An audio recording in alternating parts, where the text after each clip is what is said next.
The Bunker Project, podcast episode number 21. And we're back again in the Bunker Bar in Vancouver, drinking black beer and talking about social media and technology. Welcome back to another episode of The Bunker Project. We're here in the Bunker Bar on Robson Street at Robson and Broughton with Bob Garlick. Oh, so I was falling asleep because that was so low energy, dude. Come on. All right, welcome back to another God exciting damn it, episode of The Bunker Project. Mateys. And this is the last show of the year before we take our holidays and say... Well, rumor has it there's a special we're planning on producing. Yes, we will be doing a special during the break. Just me and Andrew with no witnesses. We may have to edit it heavily. Possibly in the new Studio 604. Yeah. And so we'll say Merry Christmas right now to our studio audience because it's coming up to Christmas. And for the people who are listening live for the first time as the podcast is released, I hope you had a Merry Christmas. Yeah, I guess this is going to be coming out like February because we're about 50 shows behind. And, oh, my God. It's like, actually, what is no, show 20 or that's not something? true. And we're like a 14 out there? Well, 21 not from quite our true studio because audience. as you've noticed over the last few weeks, we've actually released a huge amount of episodes. Have we? Yeah, so we're all I never noticed. We're all caught up. We're just one behind like normal now. So we're catching up over the holidays. Slowly. Oh, yeah. Over the holidays, we'll be rolling it out. Plus our special report. But we're not going to tell you what it's going to be about. Anyways, in my copious notes today, I've been listening to This Week in Tech, and fantastic source of weird and useless tech information. That's what we talk about. Buzz, Android, what else? Twitter. What's on page 2 here? Google Chrome, Google Analytics. Oh, yeah. You know, we talked about that eye guy that was being super obnoxious. Was that the last show we were talking about the guy in New York who had the eyewear, and he was super obnoxious to everybody, and he was basically being a complete jerk, and he was getting really good Google rankings by doing that because everybody couldn't believe he was that bad. He actually got written up in the New York Times or the Washington Post, one of the two. Anyways, turns out that he was so abusive, one of his clients called the police because he was stalking. He thought he was stalking her and giving her a hard time, and he actually threatened her, man. So, I think we got a new... Looks like we got a new guest here, man. Come on in. It's perfect timing because I need a black bear. Do you think she heard? Oh, my God, I hope she heard. Hey, how you doing, dude? Good, how are you? So, do you want to grab a chair? There, Yukai. you're high. You can't tell from here, but yeah. Yeah, just grab that chair there and make yourself comfy. Yeah, we're running a little late today, so perfect timing.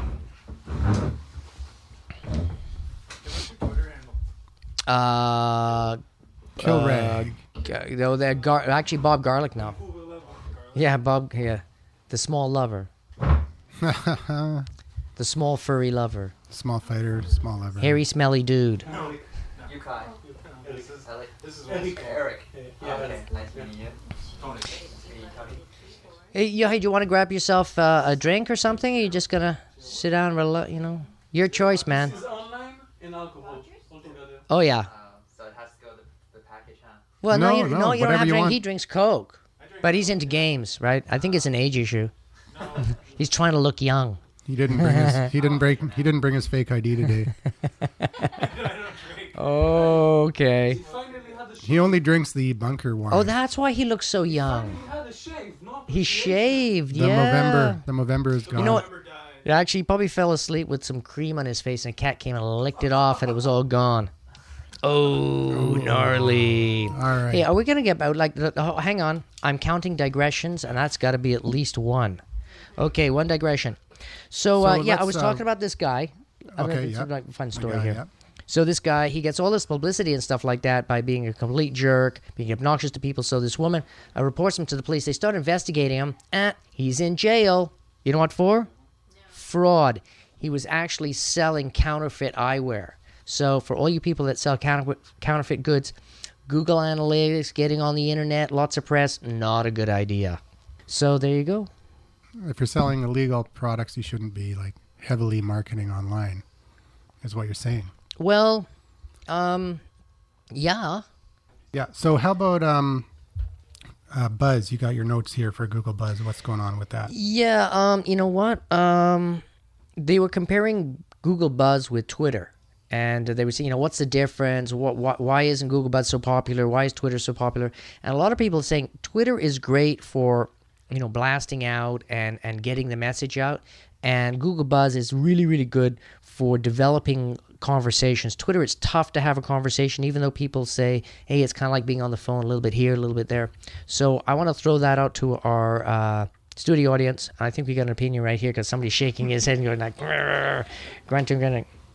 Well, I don't think that Twitter is necessarily not good for conversations. If you're using it effectively, it can actually breach a lot of further reaches than you can actually imagine with conversations with people you'd never even think. But is that one-way conversations or back and forth? It seems to be back and forth. I've been experimenting with it a bit, and I've come across some people that I thought would never, ever talk to me in a billion years that have like 20,000, 30,000 followers, and I thought I'd just get lost in the shuffle. But they're responding back to me and, giving me thanks for retweets and all sorts of kind of cool stuff like that. I haven't had time to check out Google Buzz just yet, so I'm not really familiar with that. But I kind of disagree, because I think the problem with Twitter is that it's too popular right now, and that is why so many people from all different sorts of profession or for personal use go into it. And that's why it's so overloaded with so much noise. Yeah, but you can unfollow people that are putting out anything that you want. I think there will always be too much noise over there because it's popular compared to Buzz. If we compare it to like LinkedIn, to Facebook. Here's what I don't like about Buzz. People are using Buzz just to forward their other social platforms comments into Buzz. And actually, to tell you the truth, that's what I do. Okay, we got a comment here. Okay, so I think for Twitter, it's definitely a broadcasting platform, but you can have a lot of conversations with it. I've met a lot of really close friends just from Twitter having conversation. Some of them met already, some of them haven't met in real life, but we already feel really close friends.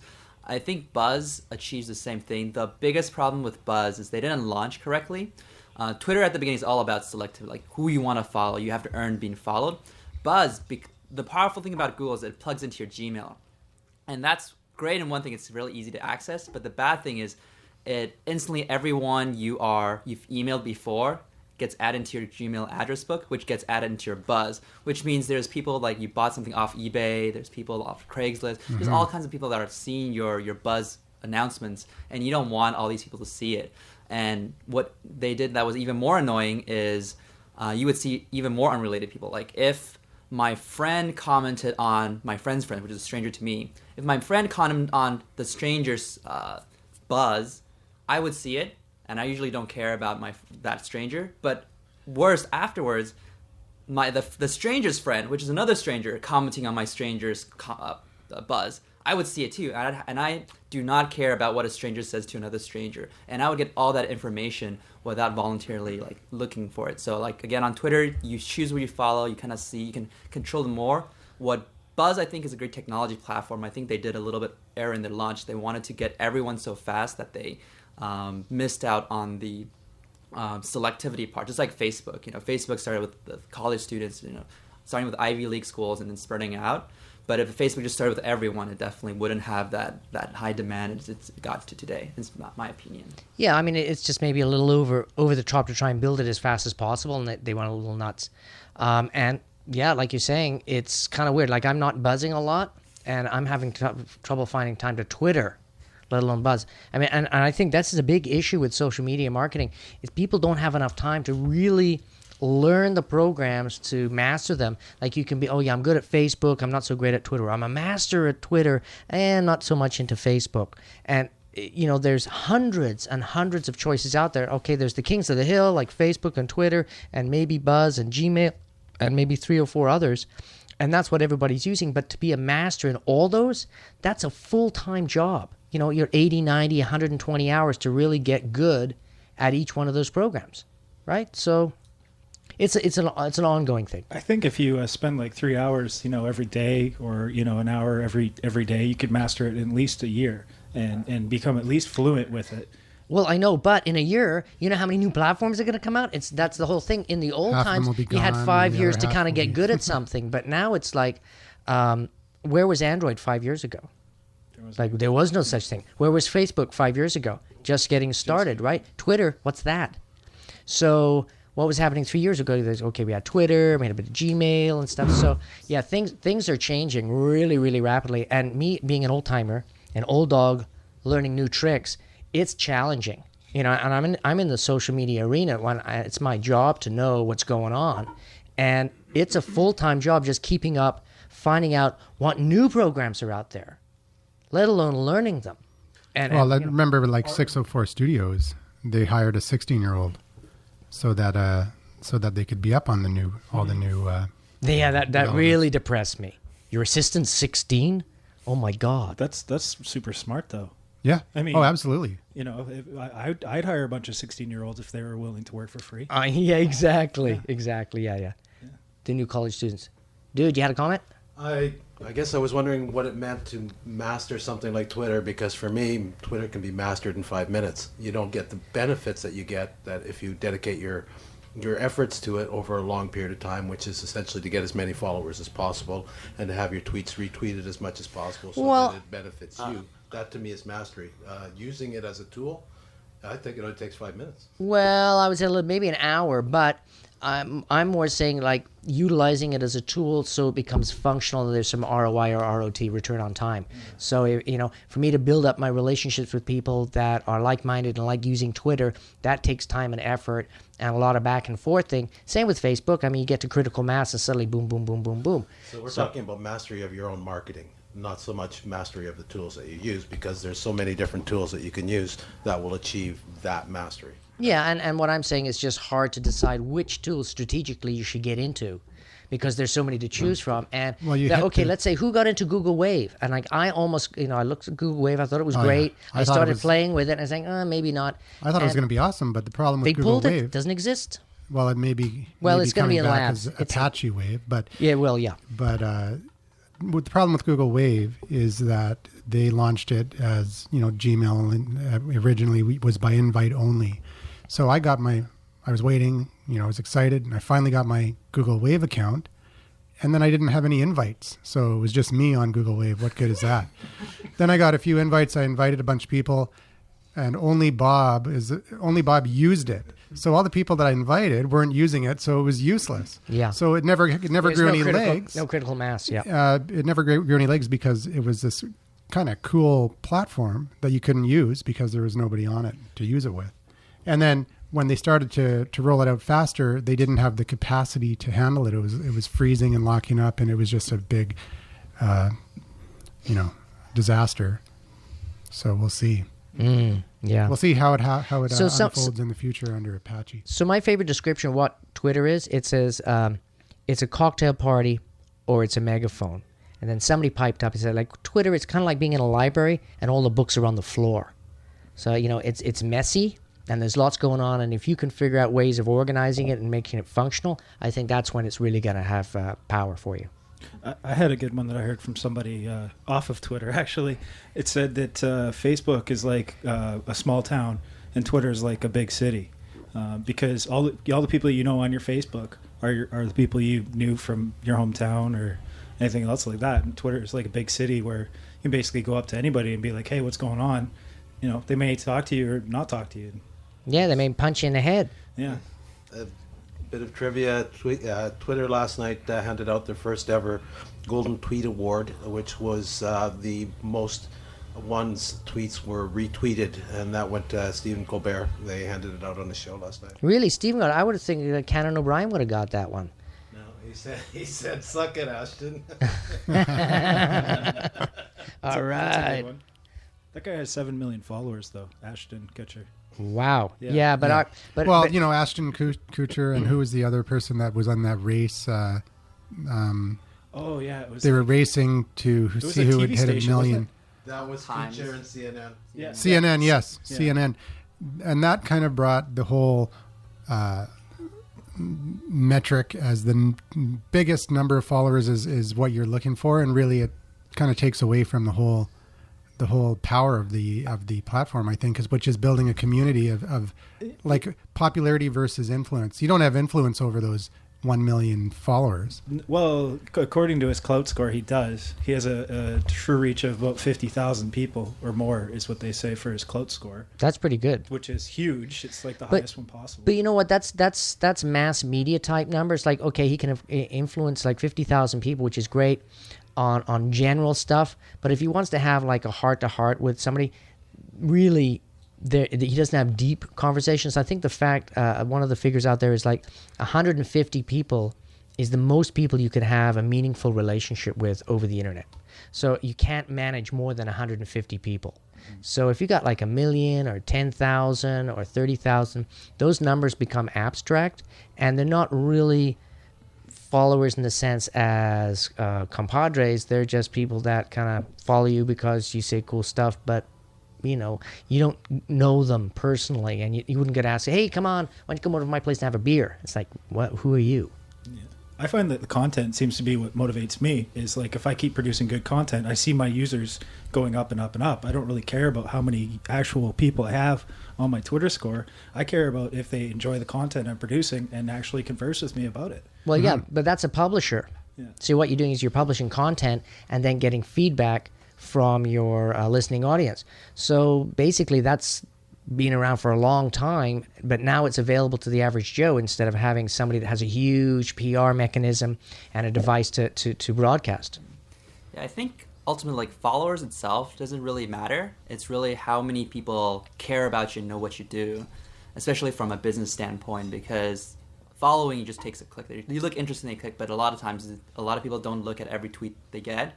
It's hard to manage, so they actually have to really know what you're doing, you know, respond to you, engage with you for them to really understand what you're up to and for you to influence them. So I feel like a lot of Twitter accounts that obsess over the followers. So there's like little ways you pay to get fake followers and all that stuff. I don't think Or use those a are very software useful. package. And, Yeah. Well, okay, and here's a question for you guys. They're trying to get a little off this topic here. What tools do you use to manage your relationships on Twitter? TweetDeck or something else? I started using this thing called Hashable.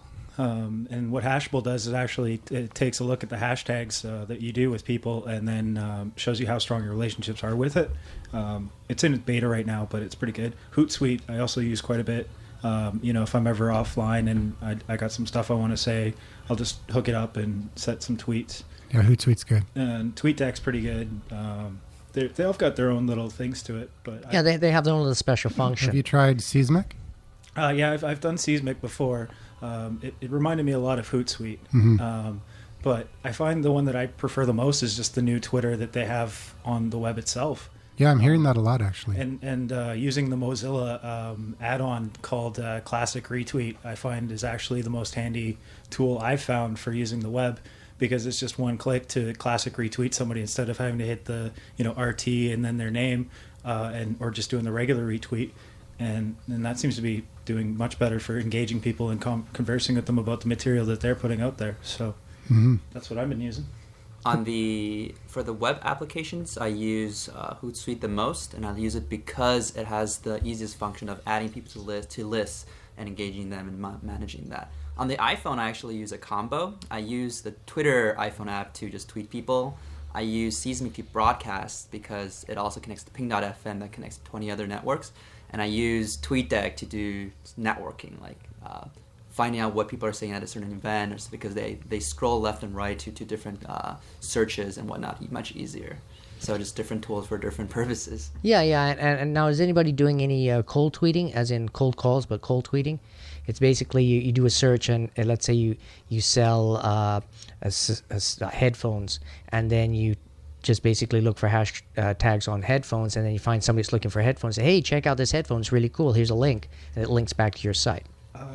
Well, I don't know if it was a cold tweet or anything, but I posted a thing about Jeff Foxworthy, and his buddy from the Blue Collar Comedy Tour, Bill Evangall, started following me because I'd used Jeff Foxworthy's name.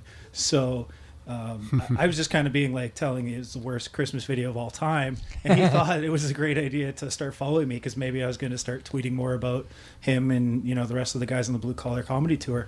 I met an author that did a really good book called Libography that I saw off a thing on IO9, which is a Gawker website. I tweeted at him, and he tweeted back at me, saying that he was interested in doing his book and things like that. So those are kind of cold ones that I've had. Yeah, I you know what I think when you're getting more into building your fan base or the people that you're interacting with, I look at it as a comparison. Like if you go and you're walking down the street in Vancouver and you approach somebody and say, "Hey, my name's Bob," they'll freak out. But if you're in a networking event where everybody is geared up to meet people, and if you go, "Hey, my name's Bob, how you doing?" They'll say, "Oh, hi, how you doing? Nice of you to chat with me," type of thing.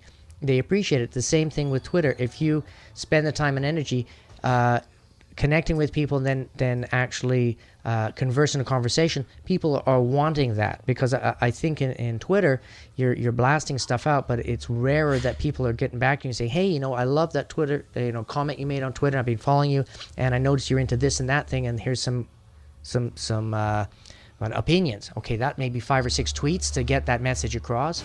But yeah, definitely, it's dealing with people in Twitter and social media. You're going to get much more responsive because they're looking for that. Yeah, I've also found that if you're at conferences and other things like that, if you're twittering along with the rest of those people, you actually make better relationships during the conferences, because you'll all be able to comment on the same thing at the same time, maybe throw some jokes in there. It was really handy at the Unite conference in Montreal.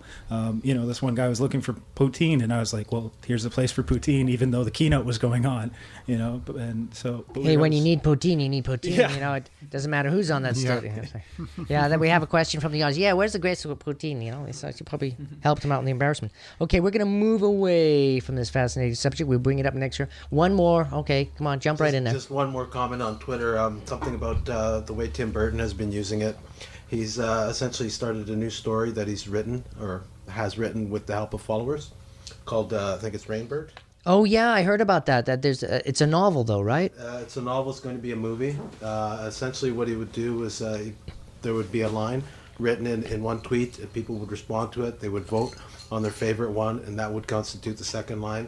And it was a process that went through a multitude of people that contributed to this story, which he's going to convert into a movie. And I think that this is really, when we talk about tools and their purpose, I think really when you get someone to follow you, you're giving them a reason to be interested.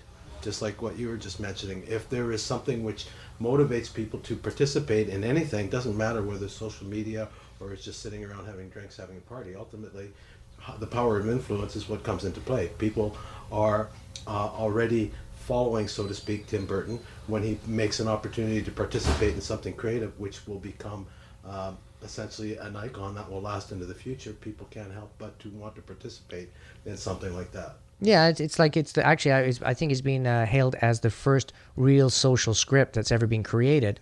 I'm sure there's other versions of it, but anyway, it's the first social media version of it. Yeah, I'm curious to see how that turns out, actually. It could be really great or it could be really bad. They send it to Hollywood and they'll probably rewrite it anyways, so. Well, they were good with stuff my dad says. Yeah, exactly. So. Ship, huh? Ship my dad says. Yeah. It's not bad, actually. I from watching that sitcom, which wasn't bad, I actually started following that guy, and that is a hilarious Twitter account, so definitely check that out. Who's heard of this neat technology called Google Chrome? Actually, it's not technology. It's a platform. It's a browser. Well, it's more than that. It's... Oh, hang on for a second. Yes, my God, I need a beer. I'm almost sober. It's been that long. Yeah, Google Chrome, some really, really interesting stuff came out. Apparently, Google made a bunch of prototype bricks. They're just black. And because there's not a lot of functionality, you don't need to really put anything into it or connect it to anything. It's just basically got a Wi-Fi connection and a keyboard, and that's it. What a screen, of course. It's just this black brick. And they made 60,000 of these prototypes for the guys at Google to test out. So I thought that was pretty good. The 60,000 units as prototypes? Come on. That's ridiculous. Actually, no, that's Google. So, anyways, any comments? Has anybody heard about the Google Chrome and feedback on it? So it's an operating system. Well, it's an operating system that just works on. Hang on, we got the black bear coming through here. She's doing the gauntlet of cables. Gauntlet of cables. The labyrinth of tables. For God's sake, if you trip, hand the beer off before it spills. That's all I can say. Merci beaucoup. All right. Awesome. Gracias, señorita. Oh, yeah. Look at all the empties being passed. She's struggling with the weight of all the empties. Yeah. There. Nice sound effects. Yeah. So Google Chrome. It's basically it's a web browser that is your system. So you don't boot them to Mac, or you don't boot into Windows profile. You basically boot up into a Google.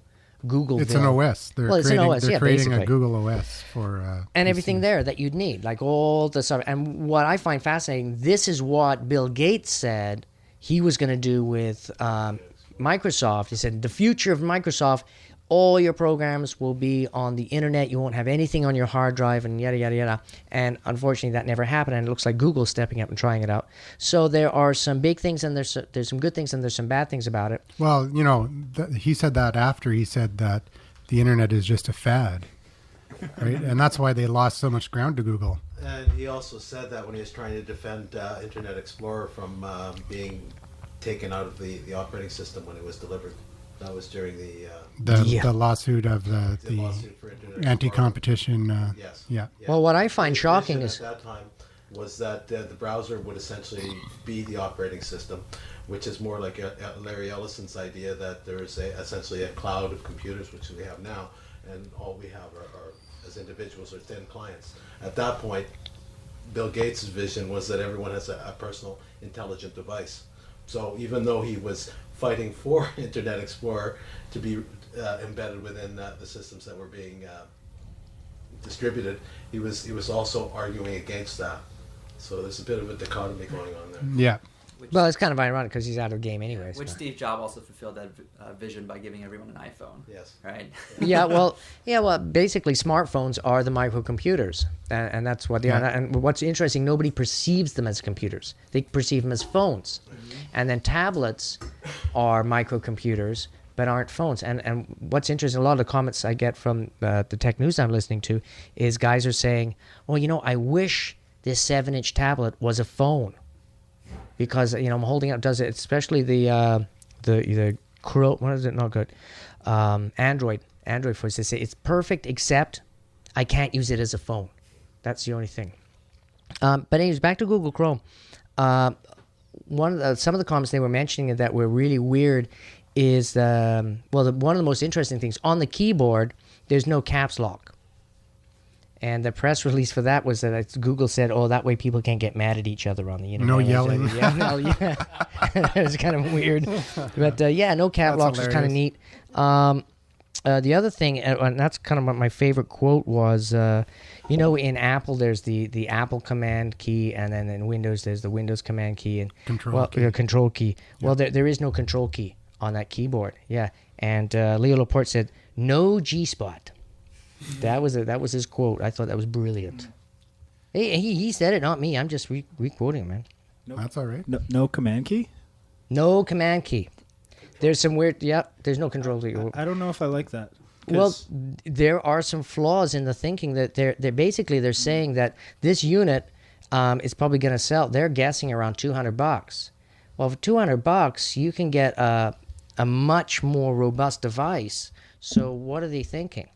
So they're not going to give it away for free, right? I mean, they're not going to do it like Xbox and lose money on the actual hardware to sell the software, because they're giving the software and the system away for free, right? So it's hard to say. I mean, maybe if they attacked the market and made an educational device for schools or something like that, because once you're there, you never have to pay for the software to be upgraded. So that's a huge advantage for an institution that is needing, like here you have your initial investment, maybe $100,000 to buy a whole pile of these computers or whatever they are, devices, and then all the software and the system is free. And then next year, if they improve the system, well, you get an improved system. Yeah. we'll see how that goes. Yeah. There was an organization in the States that was suing foreign governments that weren't buying commercial software, that were opting instead to use open source software like OpenOffice.com and stuff like that. And they were trying to get them labeled as enemies of the United States because they weren't buying, Microsoft software or it was ridiculous. That's all a little sad, isn't it? Yeah. You're not playing with our toys, so we're going to sue you. Yeah. Yeah. So they called open source software enemies of capitalism, and I'm like, no, it's the opposite. Yeah, Exactly. You're going to get more innovations out of open source software than you are of closed system software. I mean, if you look at how much Firefox is growing due to extensions and other things that you're allowed to add on a computer, it makes for a much better system in the long run. Mm-hmm. Yeah. Well, Google's Agreed. doing so much cool stuff. A lot of what they're doing with here we're in Canada, but in the States you can get a Google phone. I mean, they're trying to get into Canada, and all the providers of the voice over IP and the guys that provide phones here are freaking out. It's like, no way you're gonna let that in. It's gonna kill us. I mean, they're barely surviving by ripping us off. Well, So Google comes and makes it free. Oh, they're gonna lose too much money. It's never gonna happen. Yeah, but you still need a phone. You still need a phone service with Google Voice. Why? Well, you still need a mobile phone. Oh yeah. Yeah. Well, you But need even to now, use- you don't. If you have internet access, you can use Skype. You can use all sorts of other services too. Right. Well, you know what just happened today or the other day? Voice over IP through Google, only in the U.S. No, it's Testing available. It's available in your Gmail in Canada too. You've used it. On the left hand side, you can just hit the call button, and you can call somebody from your Gmail account in No, Canada. But I think this Google is new. Voice. This is voice over IP. This is different. This is like a voice over IP account. It's totally different. It's brand new. Well, there's Google Voice, which is a voice over IP phone and phone switchboard interface. We talked about it a few episodes ago. Yeah. But I think Now, this is different. This is different. This is different because it just came out and they're just going to be running it until Christmas, and then they're going to be relaunching it officially. So it's only available in the States right now. Has anybody else heard of that? No, I haven't. This is heard. brand new today from This Week in Tech. That's what they were talking about. They were freaked out. That is pretty scary, though. Because I know that Vonage had the voice over IP phone for like a while, and then Shaw switched over and did voice over IP. So for Google to be, Free VoIP. yeah, that's Ouch. pretty cool, actually. Yeah. No doubt Oh yeah, with it's that. awesome. Because that combined with their Google Voice platform would be wicked. Hey, now since we're in Google still, anybody have a favorite Google app other than Gmail? Well, I know somebody does here because he does lectures on it. But Yeah, analytics, of course. yeah, Well, Google there's Google Analytics. Yeah, that's pretty awesome there's, stuff. AdSense. Google No, Docs. Webmaster Tools, analytics, the whole package that helps you to get yourself online and know how Well, to make improve money yourself. online, or at least improve your website Yeah, from getting especially feedback. if you're a business, to know what you're doing wrong or what to improve. Yeah. It's like perfect. What about Google Contact Manager? Anybody use Google Contact Manager yet? Apparently, that's pretty awesome. I haven't had a chance to use it. No, not yet. Okay. I use a lot of Google Apps add-ons to Gmail. There's a ton. Apparently, if Ton you of add them, too and many they're on, it awesome. really slows down Gmail, It and you can does. turn them all off. Yeah. It But- does slow it down a little bit. But, multiple inboxes is a great one. What I heard about was really, really cool is where you can actually have your email delayed. So if you send something, you can actually recall it up to 30 seconds later. Yeah, I added that I one. used In to- our, I I use was like, that one. oh, I've used it a few I times. shouldn't have sent that. I told my boss he's an asshole. Oh, no, delete, undo. yeah, you can pull it back, and then there's another one that will let you know if it thinks you were supposed to add an attachment but forgot to add the attachment. Nice. That one's a good one too. Yeah, check out this One attachment. of the flaws with that one is if someone sends you an email that says, I have attached something, and you reply to it, and Yeah. it'll say, hey, you in your email you mentioned I have attached, but you don't have, but it's just the person who sent you that. Right, Yeah. but you can override that, right? You can still You can say send. no, but Yeah. it just every time you have to deal with it, it gets Yeah. a little. Yeah, that's true. Well, I find it not. How about this for email editor? You send somebody a file like a PDF. Hey, check this out. What do you think? Blah blah blah. They send you back an email, and it's got the same file attached. Like, what's with that? I mean, dude, I don't need a 1 megabyte file sent back. I sent it to you already. I have a copy. Thank you very much. Unless they're going to do notes on it, and I say, yeah, I opened it up in what is it, Adobe Acrobat Pro, and I made some comments and yada yada. And here's the revised version with a new name, which is something else nobody seems to be able to do. And then you can open up and work on the document. So, yeah, I get that all the time. It's weird. Really weird. Is it on Well, Microsoft doesn't do that. I bet you it Microsoft does. Outlook, no. No, it doesn't. It doesn't. Well, it strips it. I mean, some people it's stripped out, and you just get a name of the file in brackets, and sometimes it's there. I don't know what it is. It's just like the preferences. Go in there, dig in your preferences, customize your software just a little bit. It's not. It's like out of the box thinking. Okay, here's my computer. Well, I've got Internet Explorer, so I guess that's what I should use. With Outlook, that would have been somebody who would... Sorry, I can't hear you. Sir. With Outlook, that would have been someone who would have changed the preferences so that it included the attachment, because its default is to strip it out and want to reply. Yeah. So there you go. So what do you think that is? They're just doing that to piss me off? Yeah. All right, their history, man. I'm unfriending them, man. It could be a network administrator's idea, thinking... Have a this joke? is thinking Yeah. that this is... He's being clever. Yeah. Yeah, well, you know, he could be get paid by the megabyte. Or maybe Look at how much, you know, we got like 16 terabytes went through the system, buddy. You owe me big. He's trying to justify buying a bigger pipe bandwidth. For Yeah, exactly. So he can play StarCraft. Hey, you know, we forgot to mention that in between this episode and the last episode, we actually met with the producer or the creator of the black beer. The Brewmeister. Let's do a little tangent. Hey, on have that. you listened? Oh, thank you. Have you listened to? You've only got two. We are so rocking today. We've only got 2 tangents. Usually we're up to 15 by now. Yeah, we called up the brewery, and anyways, we ended up meeting him here and drinking massive quantities of black beer, and he said it was awesome beer. Of course, he made it, so he's slightly biased. But he said the bunker is very good with cleaning the lines and keeping quality black beer. Pouring a good pint, so it's good. Yeah. So the black beer here was endorsed by the creator of the black beer. Now, and we found out what the official name of black beer is actually called Brewmeister Black Beer, something like that. God, the names are so Brewmaster complicated. Black. They had to Brewmaster change Black the name is- because they were in conflict with Again, fisticuffs with Labatt's. the black law. Yeah, they had the name Black. Black so. Ice. Well, So no, it's Brewmaster actually the legend is black. Back in the 70s or 80s, it must be in the 80s, they had a big thing, and it was basically an Archie Bunker bar. All the old guys drank it, and they rebranded it as a cool beer. And then everybody in leather and black, which were all the cool artsy people and the punks and what on Queen Street, started drinking it and became hugely popular. They had an 800% spike in sales, and they've been writing that ever since. So they're very, very protective of the word black and beer. So you got to understand that. Now, of course, this beer here just totally kicks its ass because it's a crappy beer. But yeah, big respect for the guy. Young guy, nice attitude, loves his beer. Had some wonderful stories. We recorded the conversation, but it's pretty noisy. Did you have a chance to listen to that yet? A little bit at work. What did you think? A little noisy? Yeah, it's a little noisy, but So we might have to invite him back and drink some more and chat again. what we did is we were here in the bunker, but we weren't in the back room here. Yeah. We were actually in the bar during the Canucks game. Yeah, exactly. Whoa, there was some recording spikes. into a condenser microphone on Everything you shouldn't on a do. Marantz digital was recorder. wonderful. No, it's not necessarily true, but It wasn't that bad, though. it wasn't that bad. The part I heard wasn't that bad, but it was a little noisy. Yeah, especially when they scored. Yeah. Did they win that game? I don't know. Too many black beers? Well, actually, it's early in the season, so probably they did. They only lose the ones that count. That's in their contract, I think, though.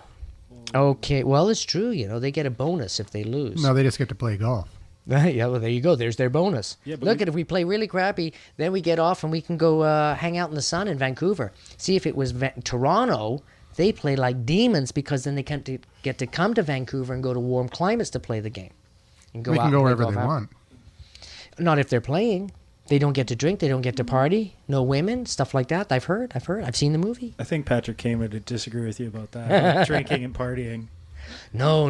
They're not allowed to. It's on their contract. No, though they do. It's part of their contract. They have to, drink at least a couple of times. Hey, so you were saying the Canucks made your day? They did, actually. Oh, Yeah. it's a customer service story, but he can't talk about it because it'll ruin. Oh, no, Oh, this no, will no, come this out is- after this- Christmas, so yeah. it's cool. Yeah. Okay. So Once upon a time. Once upon a time, I went to a preseason Canucks game for my birthday, And we were sitting in our seats, and this lovely young lady in front of us had a little bit too much to drink and threw up all over the seats in front of us. She puked her guts out. Half a gallon of the stuff everywhere. Come on. Yeah, not even. It was during the first period. It wasn't even like the second or third period when you'd expect to be a little bit drunk, but just first And puking period, your guts out. Yeah, puking her guts out. And so the entire section, like most of the people around us were like, "Oh, this stinks," and they had to come clean it up, and got in front of our way to watch the game. And they were like, "Oh," and they were season ticket holders. We aren't season ticket holders. This was just like a one-time thing that my girlfriend thought would be cool to take me out to. So they were like, "Oh, well, you should contact the person from the Canucks and complain about this because it did affected your evening." And so it took me a couple of months to man up and send the email to this person, thinking that we might actually get something in return. And they were nice enough to send us 2 T-shirts. And you're sporting one today. Yeah. So what's the big plan? I'm going to wrap it and give it to my girlfriend as a Christmas present.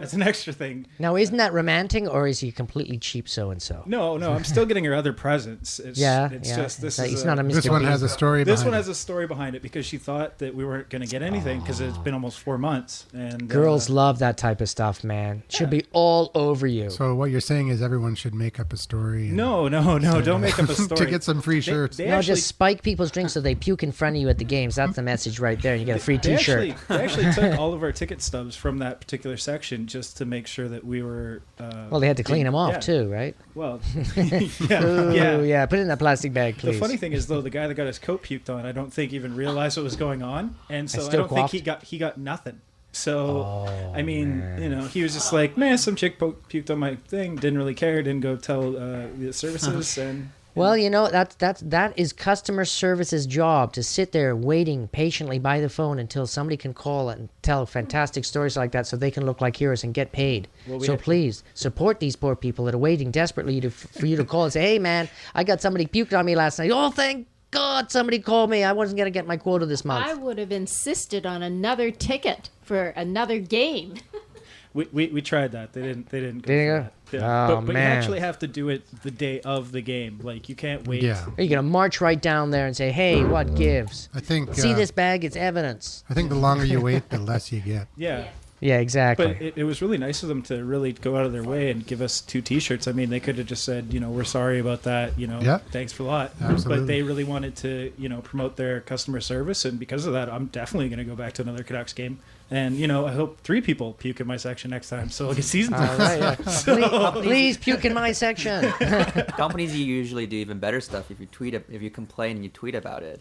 Yeah, I did that to Safeway. Yeah, and if they actually have someone monitoring, they're like, "Oh no, don't damage control. We have this protocol, and so we're gonna give you some stuff so you say nice things about us." Yeah, I've I was talking. I got a couple of podcasts, and I've said that story about Safeway, like 3 podcasts, and every single one I say, basically you can send an email off, and the guys that handle the email totally dropped the ball. They still haven't got back to me. So this is like 4 weeks now. So it's quite humorous. Quite humorous. But wait a minute. So there's a chance that if I don't win anything in the lottery, if I tweet about it, then I'm going to win for sure? No, Is that what you're saying? No. If you have a winning ticket and somebody pukes on it and it doesn't work in the machine, then you've got a case. Okay. But only if you're in a hockey game. But make sure you're using these tweets for legitimate purposes and not for just groaning about lineups and stuff like that. Because we don't want to abuse it. And then why not? You got to be honest. Attaboy. It's part of the fun. You got to be genuine. Hey, we're Canadians here, man. Yeah. We're Canadian. yeah, I forgot. If we were in the States, that's a whiny. I knew whiny, someone that whiny used to waste his time, writing letters and doing all that kind of stuff and getting free stuff. It's like, Oh, there was that guy. He wrote a book. He would write letters to every single person he could imagine. "Dear sir, I noticed you have this fine product, and do you think you could send me a free sample or maybe some posters and stuff?" Hundreds and hundreds and hundreds of letters. It's amazing what he got back. So I think that goes back to the core of social media, because if all you do is complain about random things, then people don't want to follow you anymore.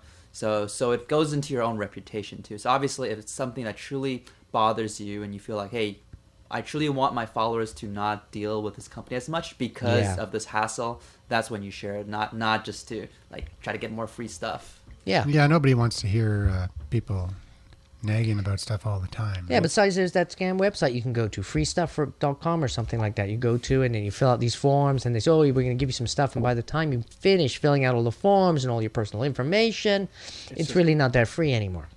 But it's still called free stuff, and it is eventually yours, at an hourly wage of about $2. But You could always just join Nielsen's and help their. yeah, what's happening with Nielsen's? I would think that would be a company that was totally messed up because of Google Analytics and stuff like that. Who needs Nielsen's? The TV stations. Didn't they converge with their other top competitors to create a new entity now? Yep. Right? Yeah, they've. In order to survive, they had to, right? Yep. Yeah, and For they're sure. still not going to survive. Because it's even kind with of like TV networks. like with digital TV, Yeah. the networks already know They already who's have- watching what. You don't have to Exactly. poll anybody, right? Because with digital TV, you have the metrics. True. They still want to look at the quality of the programming though, and I think that's majorly what they're looking for, those analytics. Yeah. Like what part of Lost made you like really apprehensive, and made you want to watch it, which kept you through the commercials and stuff like that. I think is more what they're paying attention to, and less about like who's actually watching it. Yeah, actually, Yeah. there was a very good comment on Twit today. The guys were chatting, and Leo Laporte was going like, somebody mentioned, oh yeah, so now Leo's going to do an ad, so everybody's going to fast forward to this section. He says, no, don't fast forward, because I'm going to tell, between the ads, I'm going to tell the most outrageous joke you've ever heard in your life. So you just listen all the way through, and you'll hear the most outrageous joke. And say, okay, somebody find me a great joke. And now on to our sponsors. But it's true, I fast forward through the beginning and through some of the stuff. But if I'm busy, I'll end up listening to it. And I can tell you, Leo Laporte is sponsored by a car that has some great connectivity. I think it's a Ford Fiesta. Okay, now, no, maybe not. Fiesta, really? No, I don't think it's a Ford Fiesta. But anyways, it is a car that's got some great connectivity. He's a square box or It's some a Ford Sync. No. sunk. It's Sync. It's just an option to a few for the automobiles. Oh not yeah, the just Ford. one. It's the functionality inside Yeah. the Ford. Yeah, but when the years and years and years that I watch TV, I don't really remember. I can't connect specific ads to certain things. I remember some Tide commercials or whatever. But really, listen to these podcasts. If you're busy, you'll end up listening to them, and it gets basically etched into your brain because it's so visual stuff. So it is Yeah. a killer format for advertising. It's awesome, and he's doing a good job with it. Oh, very good job. So we're getting a little bit late in the show, so I think we should wrap it up. Do you have any final thoughts on? No, any I of got these, some goodies for next. topics? I've got some goodies for next week, so you guys are just going to hang on. And don't forget, for all you people that think we have sponsors, we don't. So please send in large quantities of money, unmarked bills, brown bags to my address, not Andrew's. And I will not let anybody know, especially Andrew. And thanks to Craig Griffiths for sending us the beer. We really enjoyed that. Hey, he's had enough. Hey, that bugs. was a milestone. That's one of our milestones at. It was our first batch of illegal beer shipped to Canada. Awesome. Yeah, very Great good. story. Great story. So we will see you again next week. If you want to join the show and you're not in Vancouver, call 1-877-636-1474. And voice your opinion. Voice your opinion, ask a question, and anything you want to say, you're welcome to say it, and we'll put you on. And if you're really tech, you can VoIP your own opinion. Okay, never mind. It's late in the show. I haven't drunk enough. What can I say? I'm struggling with a beer and a half here. They could tweet you too. And right? we'll get back to you. And Hey, we have a Twitter account. What's our Twitter account? At the Bunker Project, or that at have Bunker you set Project? that? Have you set that up? Yeah, yeah. We've Well, got a we've been- hashtag. We've got a So hashtag. Bob Hashtag, Bob yeah. is Oh, okay. Well, that's at all you Bob- need is a hashtag. so- You don't need a count. You so- don't need a hashtag. So Bob's at Bob Garlic. Yeah, I think so. The I got Bunker three. Project hashtag is pound bunker the Bunker The Project. Project. Yeah. My Twitter following and the one we've been using up until now is at Podcast Hero. At Podcast Hero. Yeah. And so are you using at Bob Garlic right now Yeah. or Sure. Kilreg? Because you were using. that Oh, one I got before. three, but I'm pushing for the Bob Garlic one right now. Okay, so at Bob Garlic, think follow I got Bob 2 at followers. Bob Garlic. Follow me at Podcast Hero. Follow James James. at twisted _ magic and MAJIC. Didn't you Eric upgrade that from doesn't, Twisted Underwear? Doesn't do Twitter Tried it for because a it's few months. too noisy for him. Yeah, exactly. Yeah, too much volume coming through. But he's got an awesome Facebook account. Oh, speaking of Or Maven is about to Wix.com. re-enter. We've got Eric from Wix here, and Bob. Oh, well, the next show. Come Next on, show, we're okay. going over Next time. show, we'll already. talk about it, Imagine all we're right. out- Yeah, so tune in. We're gonna Woo. open the next show with a little Wix.com update and what you can do with Yeah, your Facebook very, page. very cool. All right, we'll see you again next week. Au revoir. Happy drinking.